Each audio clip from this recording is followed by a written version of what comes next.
everybody. My name is John Girgenti, and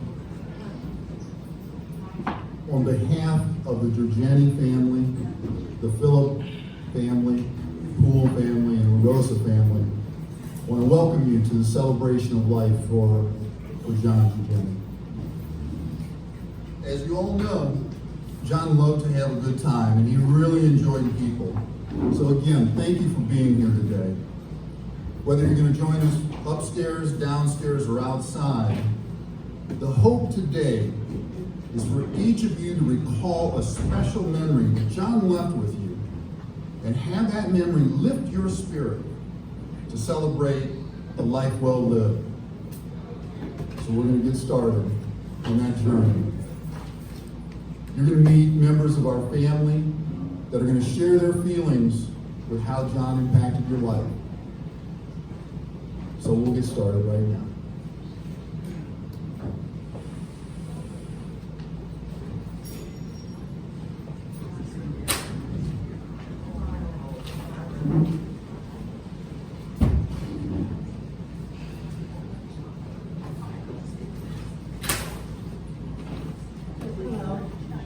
Julie, I'm Connie's middle child. I first met John when I was home for a week on leave, and I could see right away by the way he made my mom laugh that he was going to be around for a while. I lived away at the time, so over those first few years, I only got to know John when I would call and hear my mom tell me all the fun stories about their adventures, their travels, their trip to Italy. Or I'd come to town and I get to spend some time with them in person. We always had a good time at those visits, from country dancing at that small bar in Poplar Grove, to dinners at his house, the big pasta dinners where he stuffed me like crazy, and I'd say, no, really, John, I'm done.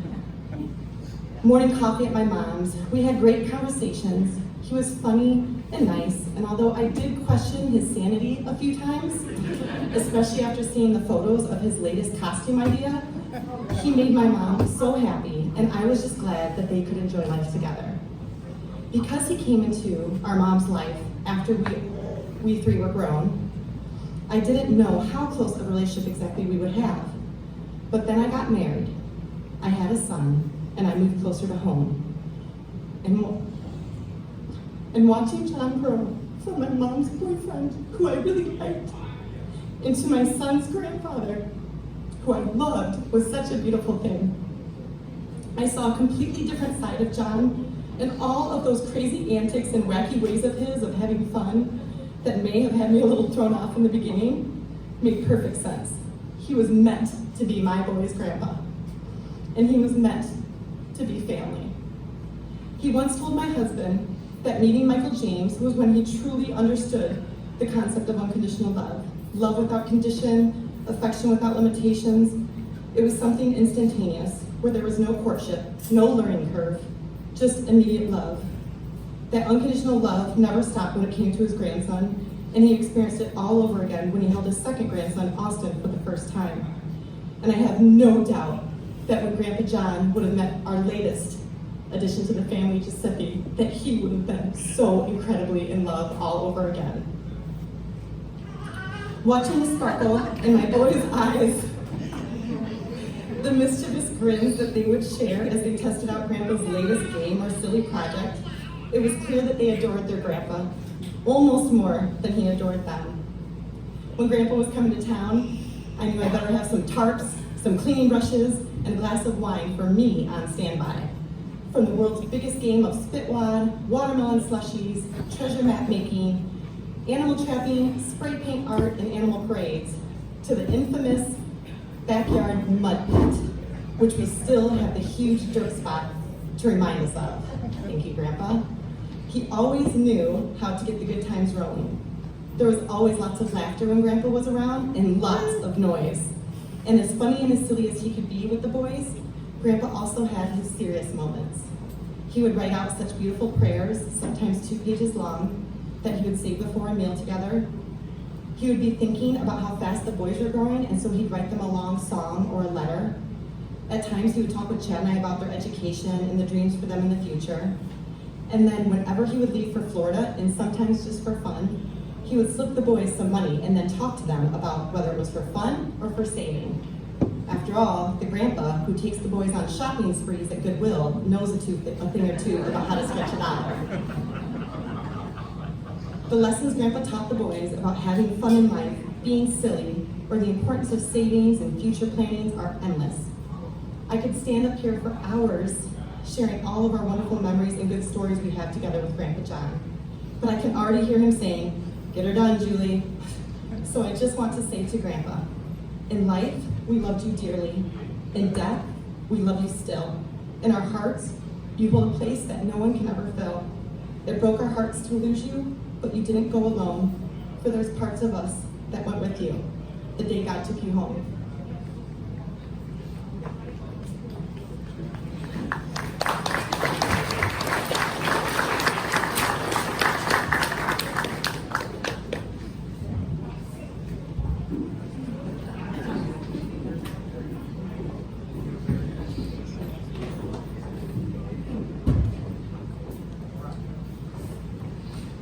Many of you know that Pete Danby was one of John's really close friends. He couldn't be here today because his daughter's getting married in Colorado.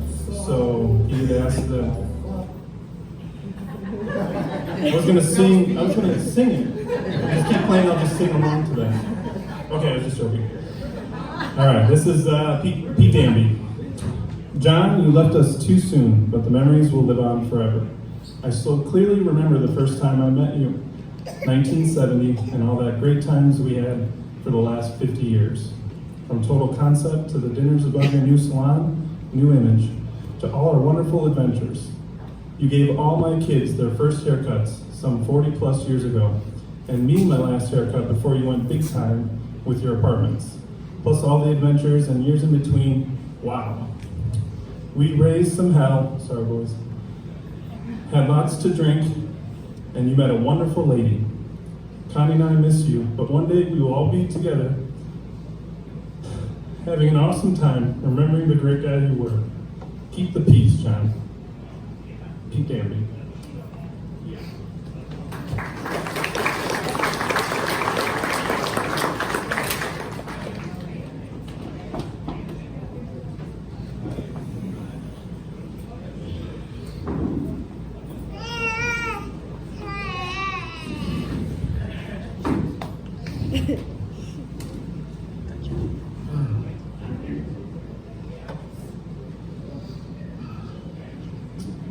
My dear friend Connie, John's soulmate, my sympathies and all to you and all the family of John's and his friends. I'm honored to be here and very grateful to know John for many years. There's a little quote that says, there are wooden ships and there are sailing ships and there are ships that cross the 7 seas. But the best ships are friendships, and may they always be. I met John many years ago at the barbershop. And for those of you that visit New Image and some other places, and him and Bill Trank, that was the Old West. I mean, I took my kid there once and I left him. I had to run down the street. When he came back, he had hair on his chest. He was only 14. I mean, it could have been a sitcom, there's no question. So they were wild times, and God, the colors and the things that we shared, and just so many things. We certainly had a great time. One of the blessings I really had was in 2001. John called me and he said, "Nick, you want to go to Italy?" Back to actually Sicily. I'm from Marsala and he was from Agrigento. And I said, "Yeah, let's do it, John." So as Connie knows and that, we had nothing. We had 2 tickets. And we just took off. And we got into Palermo and we spent about a week together there. And we drove the place crazy. And it's amazing the things we saw and the things we did. But you really deeply get close to somebody when you spend that kind of time. And we talked about a lot of things. And I can't tell you what a gift it was. That really was special. And it changed our lives. It really did later on when we were together.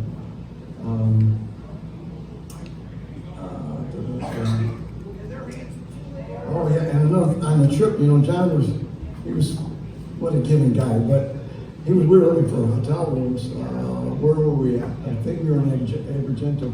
And it was getting late, so John wanted to find something real reasonable. So we walked in this hotel room, and there was pictures of Hitler in there, and I thought, you know, this is a little strange. And we asked the guy, well, how much is the room? You know, and normally rooms over there, 30 to 60 bucks, you know, we try to hit the 30, and we split it. This one was $7. And I knew there was going to be trouble. And even John, you know, he could deal with a lot of things, but he got up in the room, we looked around, and that was it, we left. So we found a room for 35, and we split that. But, anyways, you know, one of the things, as I've known John for a lot of years, he was really like a reincarnated Christopher Columbus. He just loved adventure, and I think kind of can speak to many years of that. And creative. Oh my God, I'm an inventor and kind of a right-brain guy, so we'd have lots of fun talking about things, but the stuff he'd come up with, you know, and so it was great. And he brought a lot of color, certainly into my life. It's all, you know, a little darker now than it was because John brought such light, at least into my life, and I'm sure for so many others. He was a brother as a veteran, and on behalf of all the veterans, especially with respect to veterans in this room, we want to salute John for his service to the Navy. You can see in those pictures how much he loved the Navy, and he talked about that. It's funny he didn't make a career out of it, but I don't think John could have conformed that long. No. But anyways, it was an incredible gift and an incredible life, the part I had with John.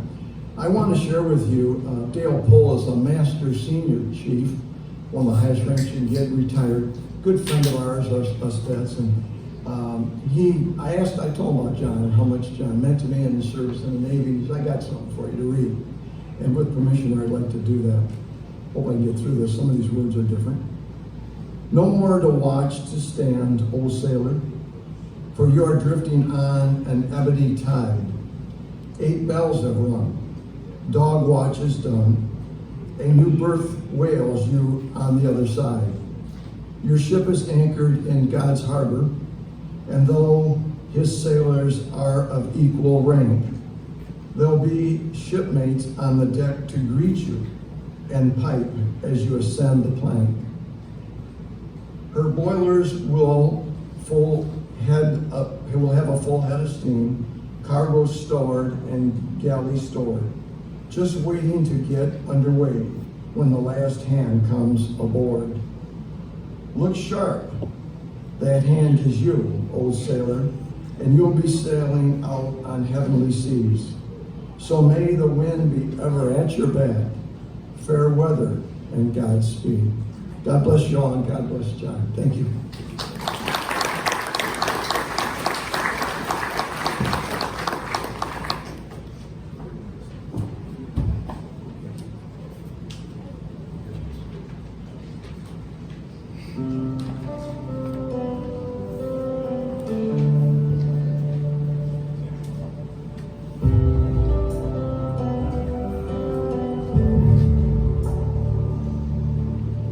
Perfect outside, it's like God let me down the weather. Got the whole crew here, I ain't seen something forever. It's one of those never forget, better stop and take it in kind of scenes. Everything's just right, except for one thing. You should be standing with your arm around me.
All right, we'll see how I can do on this after so many times of practicing.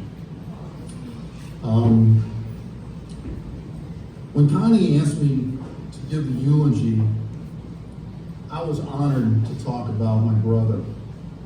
But as I sat down to write these notes, it became really apparent to me. I just became overwhelmed about what to say. You know, how do I provide a window into his life that was so rich and so different? You've heard from a few folks already. You know, I was struggling. Do I talk about his life in chronological order? From us growing up together, from him going into the service, to his years of cutting hair, or do I tell you about how he rehabbed houses? And along that way, then found the love of his life. Do I tell you about their special times in Florida, their escape? Well, it became clear to me that I'm just going to tell you about John and the kind of person he was, in no particular order. You see, he was something different to each of us. To some, he was a friend. Others, he was a landlord. To others, he was a neighbor, a veteran, a barber, a fantastic cook, a soulmate, a cousin, a brother, an uncle. The title he was most proud of was Grandpa. John would be thrilled to see how many are here today to honor him. He'd also be upset so many are here because he was a humble guy and he didn't like people to make a fuss over him. So cheer for the way that he made you feel. Celebrate the person and how he impacted your life as I tell you a little bit more about him. As you heard, John celebrated life and he experienced it in many, many ways.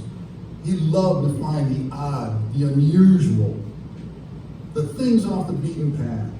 He didn't follow the conventional way. He liked to do things his way. And this quality showed in the food that he cooked, the festivals that him and Connie went to, the way he enlisted in the Navy without even telling my mom, which went over real well, you can imagine.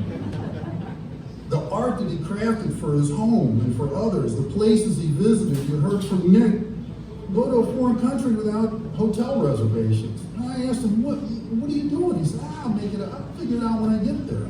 It's just the kind of guy he was. When I say he did things his own way, I was going through some of his things, and I found this. It's baby's own story. This is my mom who would write his first, okay? And as a middle child, I didn't get one. I know my brother Dave, the third one, he didn't get one. Forget about that. But this is in kindergarten, so I don't know if you could read this. I'm going to read it for you. So my mom writes about John's day at kindergarten. It says, today, October 15th, 1954, John played hooky. So instead of going to school, he stayed out on the playground with a little boy by the name of Michael Purdy. And this is in kindergarten, this guy is doing this. So it became apparent he was going to go against the grain whenever possible. I mean, look at this. Yeah, as a teacher, can you imagine a kid doing this with you? You know you're going to be in trouble. Now, growing up in an Italian family and going to a very strict Catholic school, that didn't provide the environment, a good learning environment for my brother to suit his free spirit. High school wasn't much better, but to the relief of my parents, especially my mom, he made it through and graduated. While in school, he attended barber college.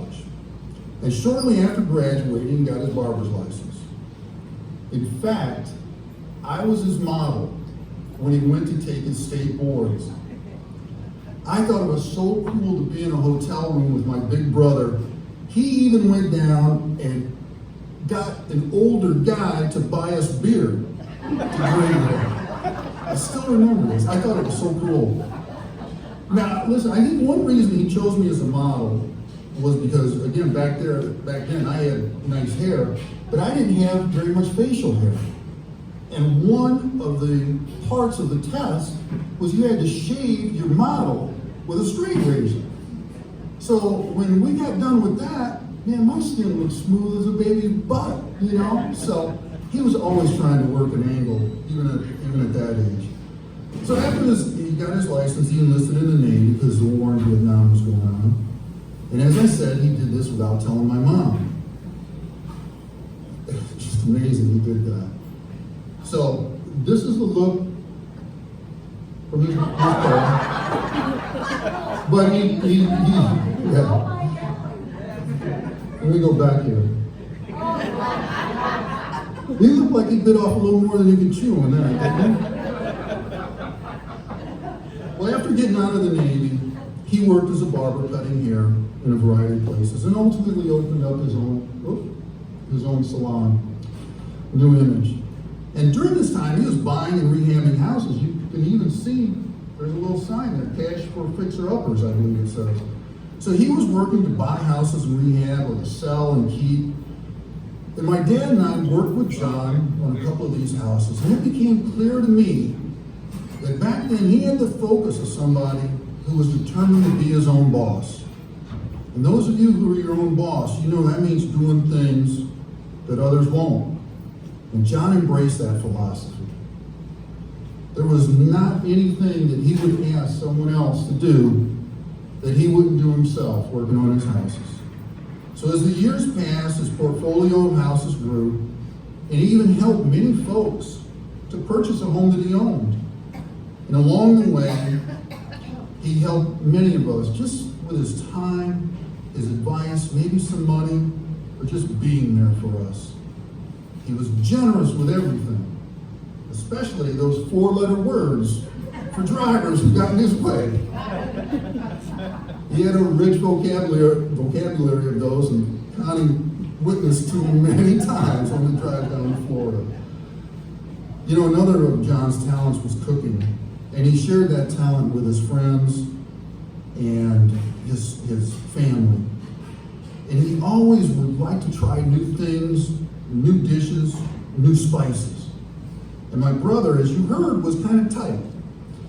And he never felt that expiration dates on spices or condiments meant anything. And that every flavor could enhance a dish no matter how old it was. So it was always something. You never knew what you'd get. Fortunately, we didn't get food poisoning from it anytime. It was always fun to have John and Connie come down to visit my family down in Florida, and our kids knew that when John would show up, there'd be some sort of entertainment and craziness. Whether it was when they were younger, whether it was some water balloon fights or shaving cream fights or smashing bananas and screaming like monkeys. Yeah, he was something. And as he got older and the kids grew up, him and Connie would come out for every major milestone. And now that my kids are adults, he was always there to listen to them, to laugh or offer advice. He was in his element with the kids. They loved it. They loved every minute of it.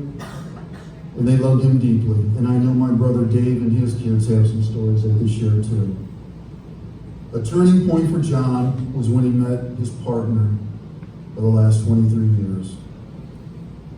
They enjoyed trips to Mexico, Spain, Italy, cruises, but most of all their special place down in Florida. Although they never made their union official, they were husband and wife in every sense of the word. They shared joy, heartbreak, laughter, tears, good times, not so good times, and through it all, he always tried to make Connie laugh. Their life was full and it radiated happiness. So you kind of get a window into that mind. You heard how he thought differently. And his favorite holiday, along with the traditional ones, you probably already know, is Halloween. Yeah, we're getting there. He'd start planning 6 months in advance. I'd call him in January and he'd start worrying about what he was going to dress up like. And his wasn't, he didn't go out for the store-bought costumes. His joy was to dream it up and come up with what he wanted to be. So here are a few pictures of some of the classics. The Postman Who Met an Angry Dog, The Conehead Bride, my personal favorite, The Bagpiper, who gave maximum effort in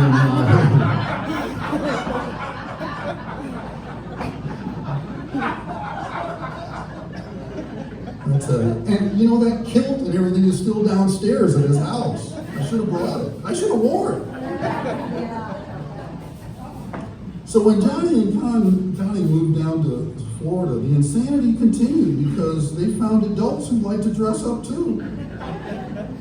And we couldn't wait to see what it was. And Connie was such a good sport. She was right there in the middle of it too. So they made a perfect couple. John also, as you can see from some of the things that we brought, he would see art in things that other people wouldn't even consider. His sculptures and art pieces would range from the weird to the things of beauty. And his house is really decorated with them. He'll put things as you walk by and you wonder, what is that and why did he put it there?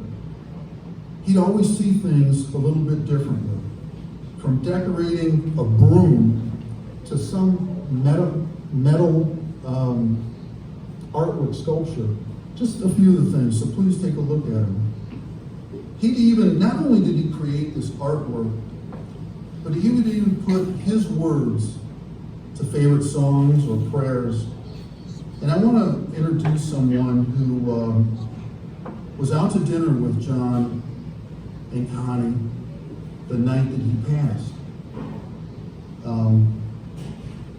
I'd like to bring up Brett Galt. And Brett is going to read a poem that John wrote to Michael and Austin. And when Brett is reading this, think of Cat in the Cradle, that song, Cat in the Cradle. So I'll turn it over to Brett.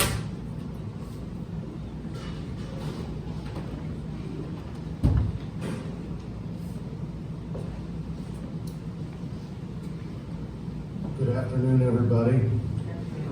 I'm here to pay tribute and memory to my great friend, John. My wife and I, my name is Brett Galt. My wife and I, Kelly, live in Bradenton, Florida. So we're coming up to pay homage to a person that is very unique and, as we've heard the stories, just a fabulous person. We've had the honor of being friends with John and Connie for about 3 to 4 years.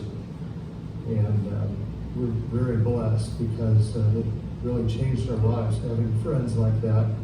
We're full-timers in Bradenton, and we got to know John and Connie through just a mishap in a restaurant bar. Of course, our significant others, Connie and Kelly, struck up a conversation, and they do like to talk. So that's how it happened, and John and I just sit there and kind of stare at each other and said, what's wrong with these women? But it's been a fabulous 3 to 4 years that we've been friends with them, and we live in a neighboring park in Bradenton, Florida, next to them, and we take our golf cart over to see John and Connie, and John probably thought it was a little bit too close because it happened too often. With the cold beer and the good cigars, and well, I should say cheap cigars, excuse me. But we talked about, current events. We talked about his old Navy days. We talked about his family, and especially one thing that we really talked about was his grandsons, Michael, Austin, and Josette. That's one thing for certain that he was very proud of. And the family found this note, handwritten by John, on April the 17th. It's signed and dated. It's from Grandpa John, and it's dated 4/17, April 17th. And John instructs here, Song in the Temple of Cats in the Cradle by John Chapman. And I'm not going to sing it. I do go to karaoke at the Grange and Moose Lodge with John. And I think he brought his earplugs. I know he did. I've seen him with earplugs in. But he wrote this, and so imagine this: Cats in the Cradle. You boys are so much fun. I love you to watch you play. I wish I could be here every day. But you know I can't. No, I can't be here. So I'll tell you both about my biggest fear. See, you're growing up too fast. I know it's true. Slow down, my boys, because it's making me blue. You'll be men too soon. Oh, yeah, Grandpa knows. And that's just the way it blows. So stay close to me if you can, and someday, boys, you'll understand. So go real fast now. Enjoy your day while Grandpa sits and watches you play. See, I love you both. I just gotta say, tomorrow comes too quick. So come on, let's play. So, and you boys, you need to learn that. Listen to Cats in the Cradle, that song, and learn this for Grandpa John. And he's very proud of you, and he's watching over you. So I'd like to propose a toast to John. If you'd raise your glasses. John, we're going to miss your laughter. We're going to miss your smile. We're going to miss talking and drinking a cold beer and smoking a cigar and talking about your family and friends. And we're going to miss your cooking and your art creations. And most of all, we're going to miss you. We're going to miss you, John. Here, here. Here, here, here. Thank you very much. God bless John and Connie.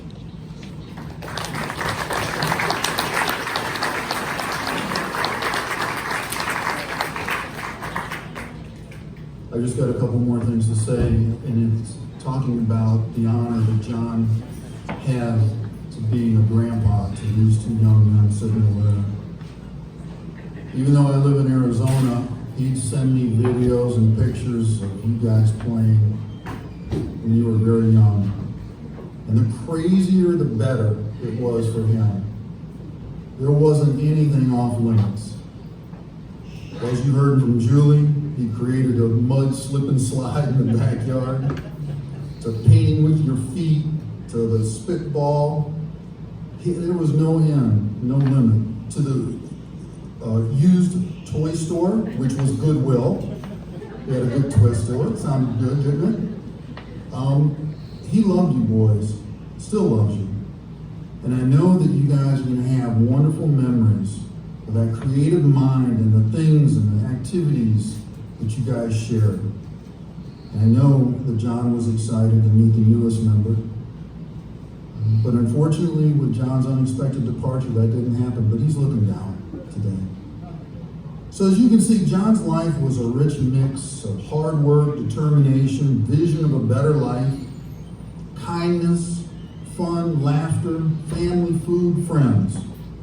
And we all have been blessed to be part of that life. Today isn't a day to mourn and cry. It's a day to remember and celebrate the memories that we have that John gave us. It's a time to reach out to each other and see how you can help somebody. It's a time to find a better way. Find something that's odd. Do something a little different. And find the beauty in that and see if it changes your perspective on life. Today's a day to laugh, to enjoy each other's company and smile. John would have wanted us to do that. Here's the hard part for me.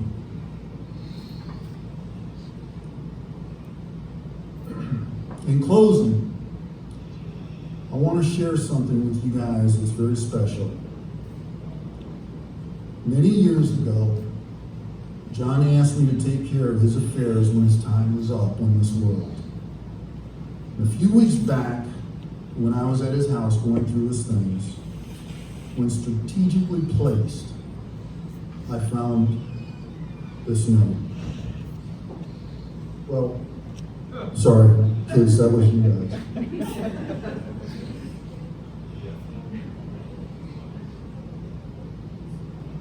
It's this note.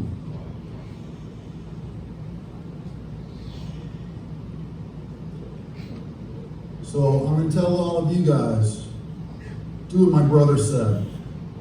Tell somebody you love them and live a good life. John did because of each one of us here today. So God bless you, and thank you again for being here.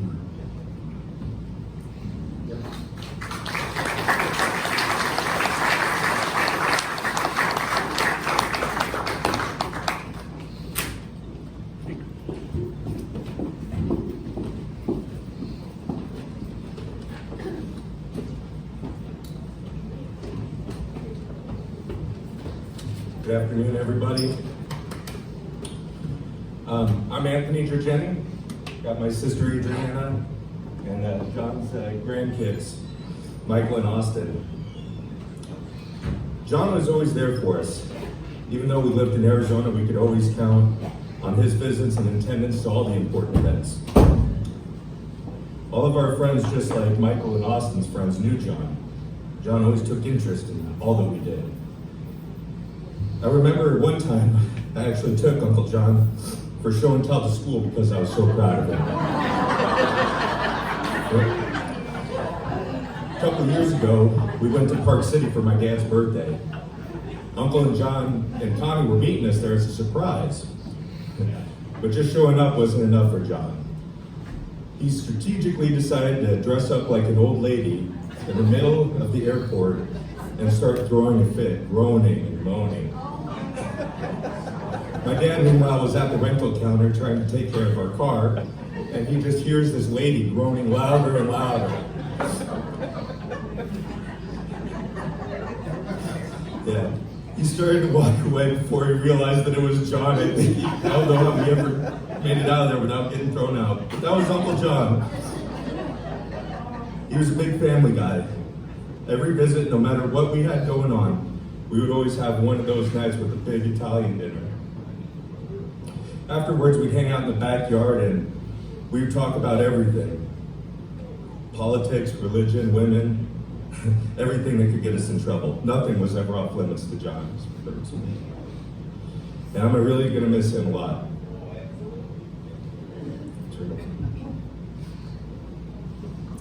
My name is Adriana Girgenti. I am one of John's nieces. Oftentimes, John, he was a big fan of letters. So he would send letters a lot of times, and they would have pictures, articles, all sorts of different things. You never knew what you were getting from him. And so many years ago, he sent me it was a photocopy of an article. And when I was at his house recently, I saw that he had the original one up in his office, and I've kept it all this time too. And I thought that it would be appropriate. It's by Norman Vincent Peale, and it's his philosophy on living, summed up in 100 words or less. You've got a life to live. It's short at best. It's a wonderful privilege and a terrific opportunity, and you've been equipped for it. Use your equipment. Give it all you've got. Love your neighbor. He's having just as much trouble as you are. Be nice to him. Be kind to him. Trust God and work hard. Now we're all gonna lead everyone in the Lord's Prayer.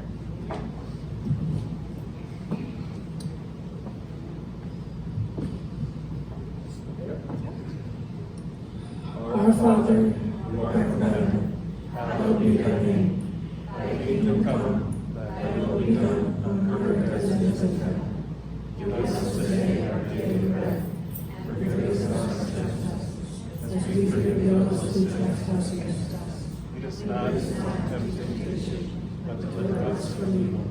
For the kingdom, the power, the glory, are yours, now and forever. Amen.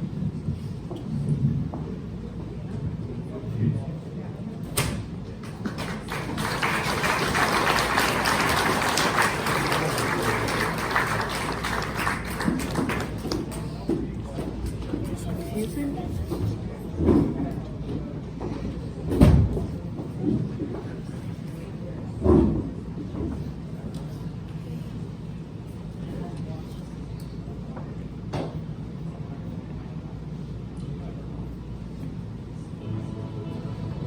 our families, we want to thank you for joining us today. John left a huge hole in the hearts of those who loved him. I've learned over the past few weeks that John impacted a lot of other people too. When answering his phone or speaking with someone regarding his rentals, all are saddened, some to tears, to hear his passing. My brother touched each one of us in a special way. That's why we're here today, to celebrate him, to honor what he meant to us, and to remember him in a life well lived. So in a true Italian tradition, I want you to join us for something to eat and drink. Again, thank you very much for coming. Celebrate the life of John Girgenti.